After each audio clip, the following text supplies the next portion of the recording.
car accidents are the #1 killer of teenagers in this country. That's right. That's why we're getting a crash course in driver's ed. And this is Chick to Chick.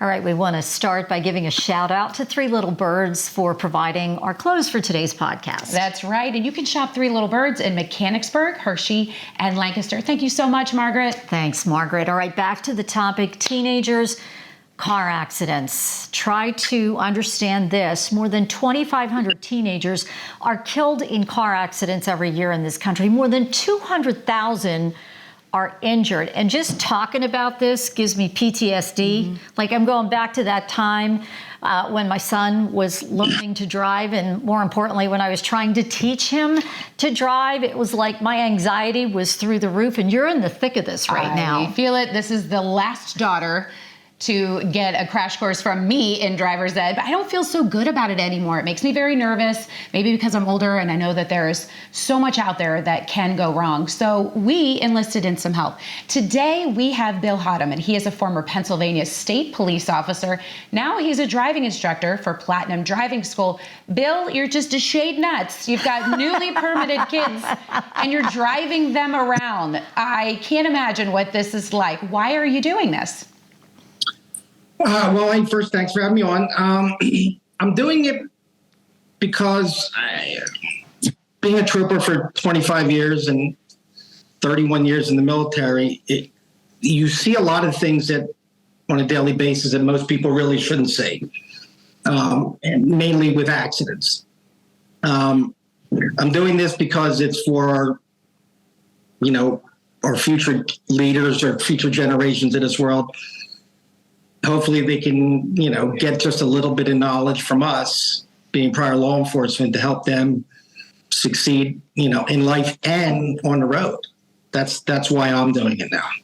Okay, so you start with a teenager, and I'm going to go back to my son, who I would get in the car with him, and he wouldn't listen to me, and I'm like, stop, hit the brake.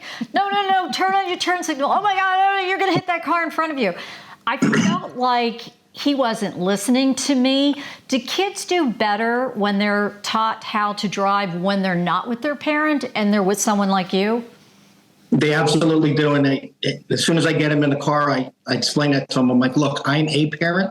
I'm not your parent. Uh-huh. I said, so, understand that, you know what your parents are looking for and when you're driving with them, what's bothering them. We're going to fix that, first of all. So I get them to tell me, well, what do they say that you're doing right or wrong? And when we come back that day, they're not going to have that problem anymore. But no, they listen and they acknowledge and they do, all the instructions we're giving them. They go right to it without hesitation. They might not like it, especially when we jump on the highway, but they're getting there. So Shay went driving with Bill last week, and she had a great time. Now, I just want to tell you something, Bill. The most that I drove with Shay was like 45 minutes to an hour at max. And she didn't really talk to me a whole heck of a lot. She was just trying to really focus in on everything. And we didn't really talk much after the driving. And she comes in with Bill, and she is chatty. Bill, walk us through that first time that you're taking a child out. You can even talk about what it was like with Shay. Well, yeah. So depending on what school they're at, we're picking them up at the school. And it's kind of funny with girls because they'll walk up to the car and they're a little tentative at first. And I kind of break the iceberg with, hey, listen, this is what we're going to do. We're going to have a good time.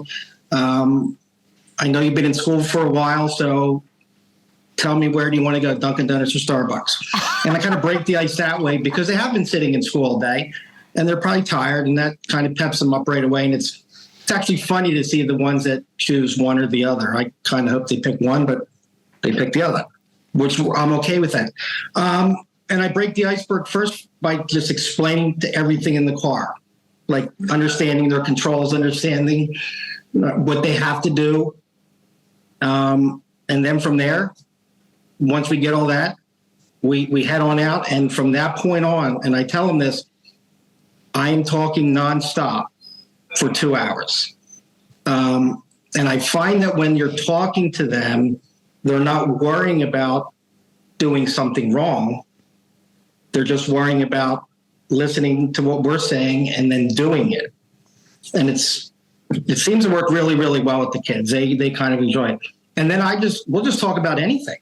As long as they're driving and we're able to evaluate their driving, I can talk to them about school, sports, boyfriends, girlfriends, whatever they want to talk about. We just chat away for 2 hours. So you bribe them at first and then you put them at ease. Is that what I got there?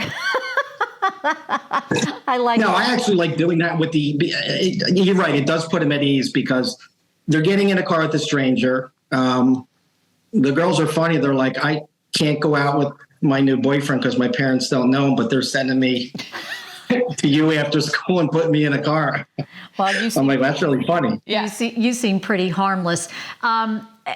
And do you just teach them the rules of the road, or do you go beyond and teach them the dangers of texting and driving? Do you teach them about the dangers of drinking and driving? And do you share those sobering statistics with them about how many kids are killed in car accidents every year? And how do you get that message across to them? Yes, and that's a great question. I do, and I hit on that really, really hard. And I start with them by saying, look, this is who I am. This is my background. This is what I used to do. I know how to drive a vehicle. I not only drove it here, I drove it numerous times overseas and multiple different deployments with the military. So you can drive anywhere. It's a vehicle. But the way that I approach it with them, I'm like, look, I'm going to tell you everything that I've observed over my years working as a trooper on the road. From the accidents, you just tell me if this is what you want to hear or talk about, or if it's something that you're just not really comfortable with hearing. And all of them are like sponges. They just want to hear what is the main concerns out there. And you hit it. It's distracted driving, period. And I hit on that hard. I grab my phone. I'm like, this phone right here is going to get you with the new penalties in Pennsylvania, depending on what happens. But if there's a fatality involved while you're texting, you're probably looking at, and I have it here in front of me, anywhere from 12 to 15 months in Cumberland County Prison. And I'm thankful that you're having those conversations. Sometimes kids are a little parent deaf and they're not paying attention. Coming from you, you have seen things. So what should parents know when they're taking their kids out and starting to drive with them if they don't have the opportunity to do a driving school like you offer? Well, what they should start doing is having them really understand everything that goes with the car. And it's not just driving. It's the insurance. It's the registration. Where do we put that? It's the inspection sticker. And a lot of people kids will look at that and I'll ask them, do you know what that is? And they'll be like, no. I'm like, what's your inspection sticker? And I explained to them what it works. And the reason is because if it's expired, you're probably going to get stopped. And at a 16-year-old, why am I being stopped? They don't understand what that is. Understanding where your spare tire is, if you get a flat, or who to call. Nowadays, we can just call AAA and they'll just come out. But giving those kids more information of what to do other than driving and how everything applies to the same goal, I think is a big thing for parents. They really need to, when they get in their car, they just know where everything is at and what it's used for. I think that a lot of kids get behind the wheel and they're eager to drive. But as you pointed out, they don't even know how the car really works. Like, they don't understand, well, it needs an oil change. And as you brought up, they don't understand that the car has to be inspected.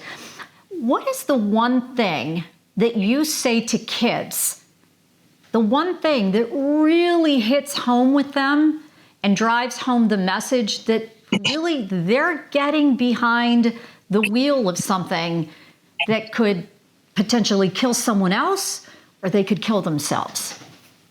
Yeah. So the way that I explain to them is different scenarios. And the one I like to use the best, which a lot of kids don't, and even adults don't really think about, majority of your bad crashes that we see every day in this area are not at the initial accident, it's at the backlog. And the most vulnerable position, this is what I'll tell the kids, the most vulnerable position you can ever be in a car is when you're that last car in line on the highway and you can't see who's coming up behind you.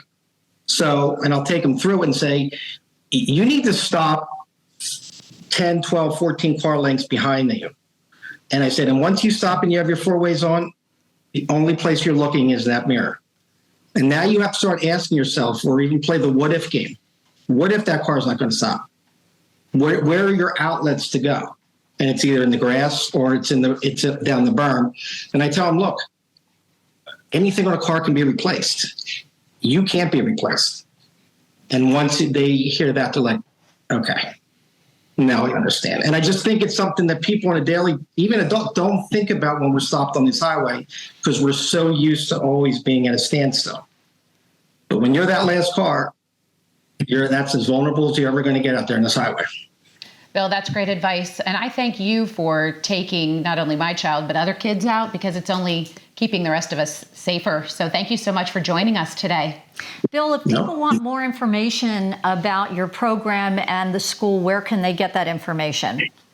Well, we have a website. It's plattdrive.com, or they can call us at 717-386-3668. Thanks, Bill. Thank you so much for joining us. Boy, so many important things that he talked about. And I mean, it was stressful. I'm not going to lie. It was stressful teaching my son how to drive and getting in the car with him. And you know what? The other thing, too, is like, it's inevitable. Like, these kids are going to get into an accident. Yeah. And they need to know what to do and how to handle it. And boy, if you can prevent it and avoid that from happening, isn't that a blessing? It is a blessing, gives me a lot of ease. So I encourage a lot of parents to take use of anything like this that they have in their area. And you know what? We appreciate you being with us today. You can head over to our Chick to Chick YouTube channel, like and subscribe. And until we are back to chirp about another topic.